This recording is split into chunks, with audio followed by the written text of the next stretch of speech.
Tuesday. Welcome to today's live level up conversation. Whether you're tuning in live or catching me on replay, thank you so much. I'm thrilled to have you here. Welcome to Level Up with Winnie Sun.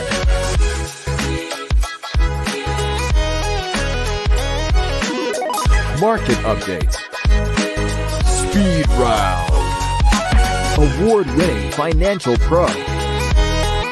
And now, get ready. I present to you Level Up with Winnie Sun. Hi, friends. I'm Winnie Sun, your host today, an award winning financial pro, a Forbes contributor, and a CNBC council member. And we are streaming here live on over a half a dozen social media platforms. So definitely jump in, take a moment to introduce yourself. Would love to see who you are and where you're joining us from. But as you know, we always like to start the day off and tell you how the market's currently doing. Of course, you know the market hasn't closed yet. Currently, the Dow's up 230 points. Great day. And the Nasdaq is up 223 points as well, and the S&P 500 is currently up 55 points. We'll go ahead and check and see how the market's doing when we're about to close off this show later on, but still a few hours, and hopefully we can keep that momentum going. Well, today I want to talk about a couple of news stories that have been trending on business news lately, and one of the big ones as we go into Labor Day weekend here is how things cost and retail shopping and all that stuff, especially since we're like literally just we're almost in September. Friday is going to be September. Crazy, right? And then we're going to be talking about year-end stuff, holiday stuff. Well, Amazon has decided that it's going to raise its free shipping minimum for those of you who may be non-Prime members. Now, if you're an Amazon Prime member, this isn't really going to affect you much, but Amazon is testing a new free shipping minimum of now $35 for customers who don't currently have the Prime loyalty program. Now, as you may know, previously this was $25 and you would qualify for free shipping, but now this is a move for Amazon's efforts to really take a look at cost-cutting measures. I'm sure inflation has a lot to do with, and I think a lot of things just cost more. So getting from $25 to $35 probably, they're just trying to mitigate some of their shipping costs as well.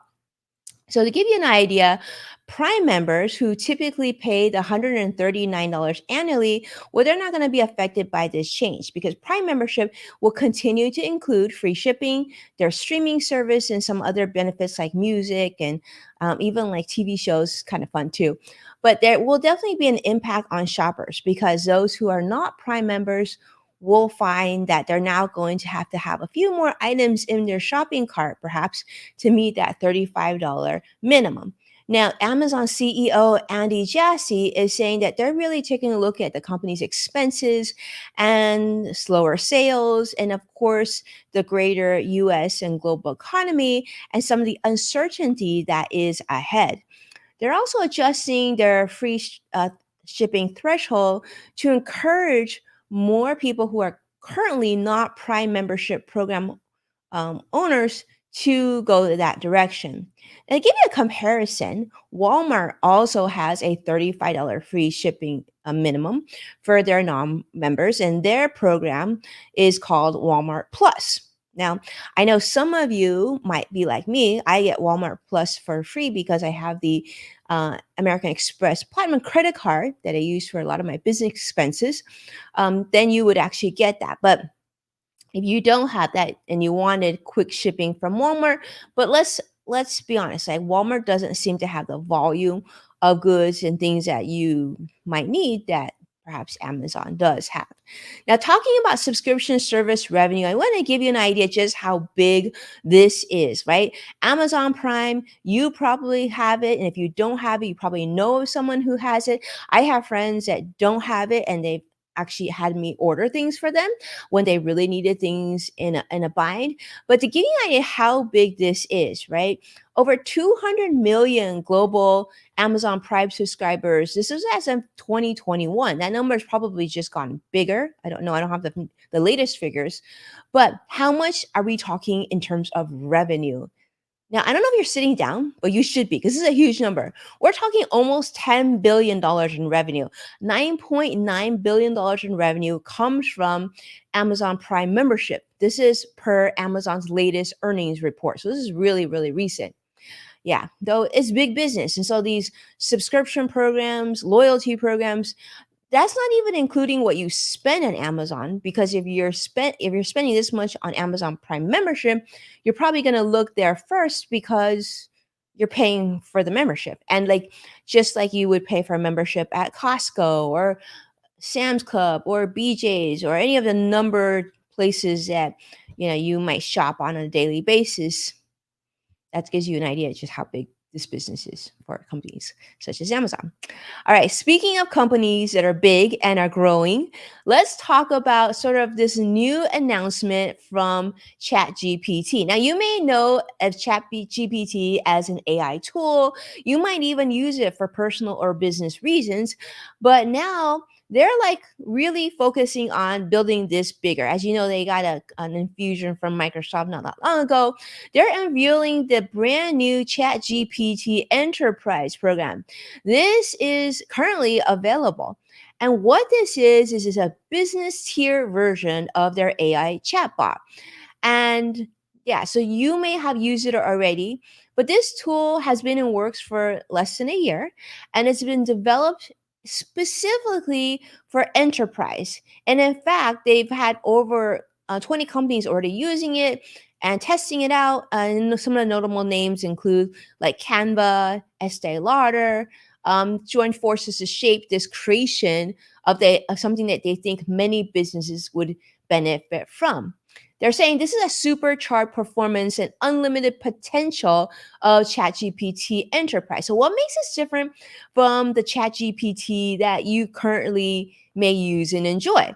Well, first off, there's no usage caps. Now, if you're an early adopter of ChatGPT, you remember the early days where you couldn't get in, maybe you were kicked out, maybe like you were capped on how much you could do. Well, now this performance is going to be up to 2 times faster than previous renditions.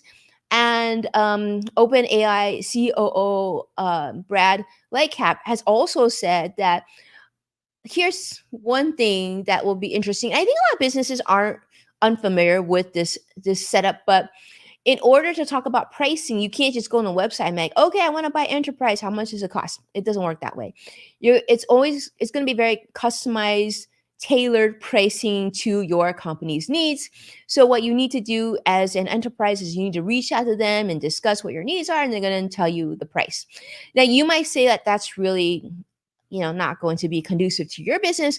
Well, perhaps because your business might be a small to mid-sized business, but at this larger level, a lot of these companies are used to this style of doing business. In fact, Zoom does this as well for their enterprise pricing. You have to go there and they'll give you a quote. And I think, there's a lot of companies that do this as well.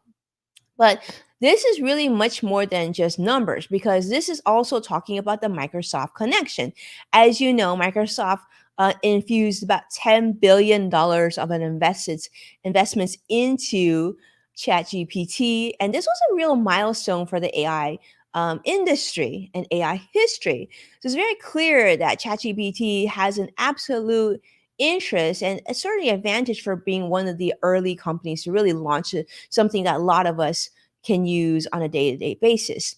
Now, over 80% of Fortune 500 companies currently use ChatGPT. That's huge, given how new this technology is.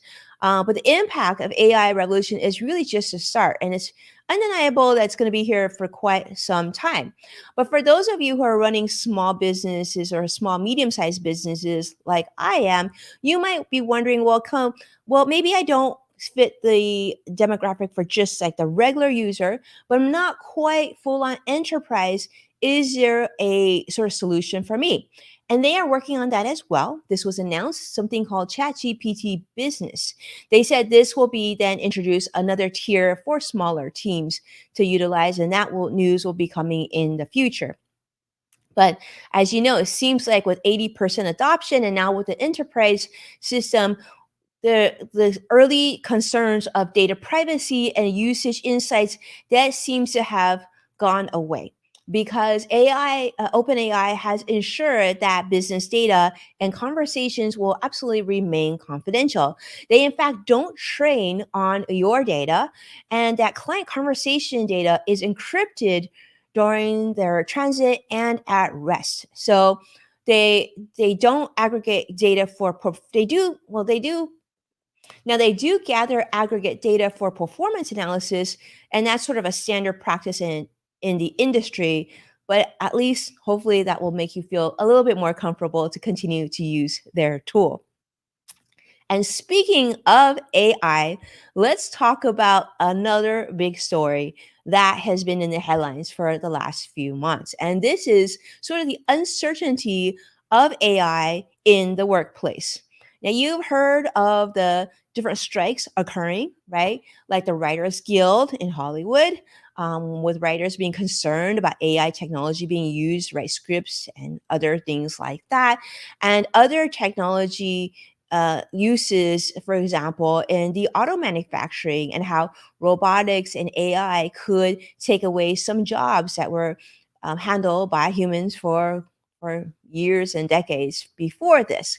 Well, it looks like this is a conversation that is going to continue. In fact, more companies are exploring AI solutions. And so questions are rising of how they're going to, this new technology will impact jobs. As we delve into this topic, you have to understand the landscape. They say that the rise in generative AI with tools like ChatGPT has not only sparked excitement, but also equal amounts of concern. So there was a recent study and survey that showed that over a third of adults are currently worried about AI's effect on their jobs. Now, as a backdrop, we're going to talk about some of the things that we're seeing in the future that we want to consider now. If you're looking to maybe transition to a new line of work, or you're looking for that next job, or maybe you're like me and you have kids at home and they're sort of going in that route of trying to figure out what they want to major in college and what jobs they want to do in the future. These are things that will probably pay off for you to consider today. All right. So first off, I want to say hello, welcome, Joshua Crossek Fire. It's great to see you on YouTube Live. Well, lots of friends today. Thank you so much for being here. Let's talk about technology and sort of work transformation. Now, as you know, technology is nothing new. In fact, we do know that when the internet first started, a lot of people were worried about what would occur then too. And then, of course, the smartphone and all these other devices, and how that impacted how we not only live but how we work as well. So this has been since the industrial revolution, right? When they were able to make cars much more efficiently as well. Well, AI is definitely poised to affect the workplace. But what's interesting is it won't just affect one style or one category or one pay level of workforce. But unlike past technologies, AI's impact could extend to professions like legal and financial services, which traditionally were sort of considered immune. AI's focus on higher paying fields adds a whole new layer to this work conversation. So it's turning good jobs now potentially into not so good jobs or bad jobs, because generative AI could fragment complex roles into much simpler tasks, right? You can write a script in a nanosecond. You can write social media posts in a nanosecond. This fragmentation could lead to less skilled, lower paying roles, which had historically happened when tasks were divided. So this whole new they're saying that there's going to be this new two-tier system. The first tier system is going to consist of highly paid specialists, while the second tier will deal with sort of the traditionally lower paid, insecure roles. But the system could result in a noticeable degradation of job quality and compensation. So, this is what we can do. We can take a look at what happened in history, what happened back in the day.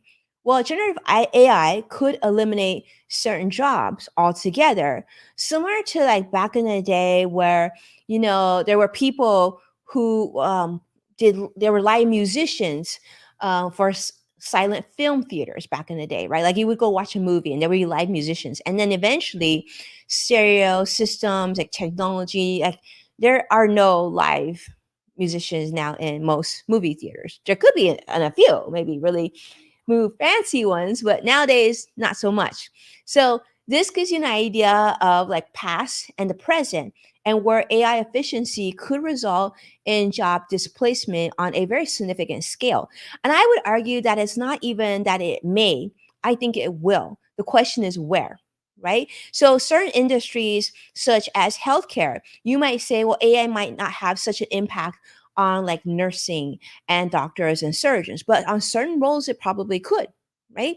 So, we'll have to see. But I think what I would challenge you to do is if you're concerned about this, which many people are, think about the job that you do today. What are some things that, as AI evolves, it could quickly take over the things that you do? And in what ways can you be creative and maybe segue your skills and experience and try new skills, like try new things that a computer couldn't do but that you could do, and that way you can continue to ensure job security, and maybe it'll even create a new role or new future or a new product. I don't know, it could be really interesting, but I would challenge you to think about that today, especially if you're watching me today. This is a discussion I think 5 years from now we're going to be really glad that we gave it at least an hour or two of thought of how this might impact what we do on a day-to-day basis, and it's going to definitely impact jobs. In fact, the job market is already starting to evolve. It's just going to get more so. In fact, there have been new roles already driven by AI technology. If you look at websites such as Fiverr, ZipRecruiter, even on LinkedIn recruiting, you're already seeing a lot of new jobs being shown as AI oriented positions. We heard about Netflix offering a very, very high paycheck for someone who could navigate and utilize AI to help them continue to create creative content for their business. So this will be even emergence of new job landscape. So it's not just AI, but think about AI in itself. Right now, at least the role that it's in, where it's at, it's still a tool for us to use to be able to help speed things up on what we do. Right now it still requires a human to use that technology. So using that technology and learning how to use that technology for the future is going to be very important. In fact, it's a tool that I'm using almost on a daily basis, practicing, looking at different prompts, looking at how I can use it to speed up what I do on a day-to-day basis for my business and my clients. It doesn't replace me as of right now for my business and my clients, but I want to be mindful and know how it operates. If you do that, you know the advantages, but you also know the disadvantages of the tools and the technology so that you can work with it, right? Not fear it, not not pay attention to it, not ignore it, but actually acknowledge and understand it. And that was the key thing that I learned early on with social media. I know a lot of people were like either using it for their personal reasons, using it for fun. I was trying to learn how to use social media for my business. And that certainly helped me because I was one of the early adopters in using social media for the financial industry. But with that, I appreciate you so much for being here and joining me today. Thank you so much. Let's make sure to connect. I would love to hear your insights and experiences on AI. And of course, if you're using Amazon Prime, I love to, or you're doing online shopping, love to hear your insights on that. If this video brought some light to your day, don't hesitate to reach out to me, of course, on Threads as well, because now I'm at winniesun.com on Threads, and I'm on that on Instagram as well, and I'm at Twitter at winniesun. Would love to hear your thoughts and continue our discussions there. Let's go ahead and let you know how the market's doing. Okay, good day. Okay, so far Dow is still up over 232 points. Nasdaq is also up 227 points, and the S&P 500 is also up 54 points. Market's not closed for a couple more hours, so let's hope that continues. But with that, I want to say a big, big thank you. Thank you so much for being an amazing audience today and being a part of our Level Up family. If you found this video helpful, make sure hit that like button and subscribe for future updates. We'll be coming to you live again tomorrow. I have a very special show planned for you. We're going to cover some travel topics. I know that's always a popular one. And don't forget, you can find full episodes of Level Up with Winnie Sun on NASDAQ, Amazon Fire, Samsung, LG, Roku, and many other streaming platforms. And with that, I'll see you again tomorrow. Take care now. Bye.